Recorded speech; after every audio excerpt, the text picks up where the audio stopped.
Le dragon dans les nuages, scénette chinoise. Noël 2007. Cadeau de mon père, ma mère et moi allons partir en long voyage à deux. Une aventure transgénérationnelle.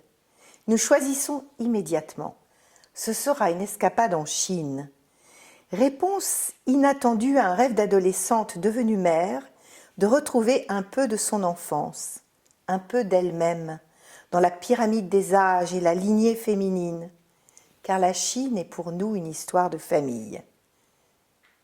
Mon grand-père paternel, l'homme aux yeux de mer, l'avait sillonné pendant plus de 10 ans, à la suite de son propre père, en tant qu'officier de marine dans les années 20, essentiellement posté sur le Yangtze-Kiang, basé sur un cuirassé, le Jules Michelet, 150 mètres par 21, près de 800 hommes à bord.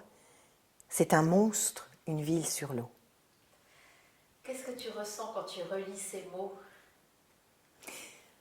Que le passé de nos ancêtres, de ceux qui nous ont précédés, nourrit nos mémoires, nourrit nos images, nourrit notre émotionnel, nourrit les parfums.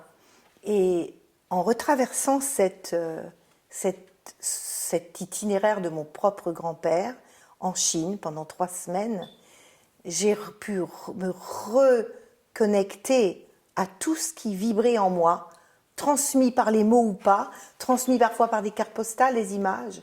Et c'est ça que je partage dans cette nouvelle, jusqu'à la rencontre d'un sage, d'un lettré, que j'ai eu le plaisir de peindre, de dessiner, et qui m'a juste partagé dans un moment très très intime une calligraphie qui voulait dire le dragon dans les nuages. Et ce que je ressens, c'est que quand on prend le temps d'aller recroiser son propre passé, son histoire, et tous ces petits cailloux de petits poussés qui finalement constituent notre chemin de vie et celui des gens dont nous descendons, il y a des richesses et des cadeaux à chaque caillou. Voilà. Peux-tu me montrer ton petit dessin? Oui, je le peux, je le peux. Il a quasiment 20 ans, donc le carnet se déglingue totalement. Mais voilà, je dessinais, en fait, je l'ai dessiné, je l'ai croqué, c'est avec du thé et du café, car je n'avais pas de couleur avec moi. Donc, encre de Chine et thé et café, le taoïste du palais d'été, et il a signé ici.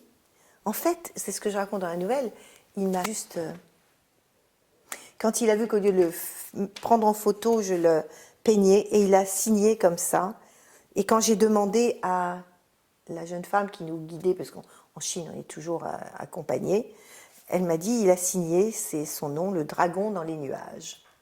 Voilà, et ce sont des moments comme ça que je partage dans le livre, des moments de vécu intense qui laissent une marque d'émotion et qui surtout vous invitent à découvrir vos propres mémoires, tous ces cadeaux que vous avez dans vos vies.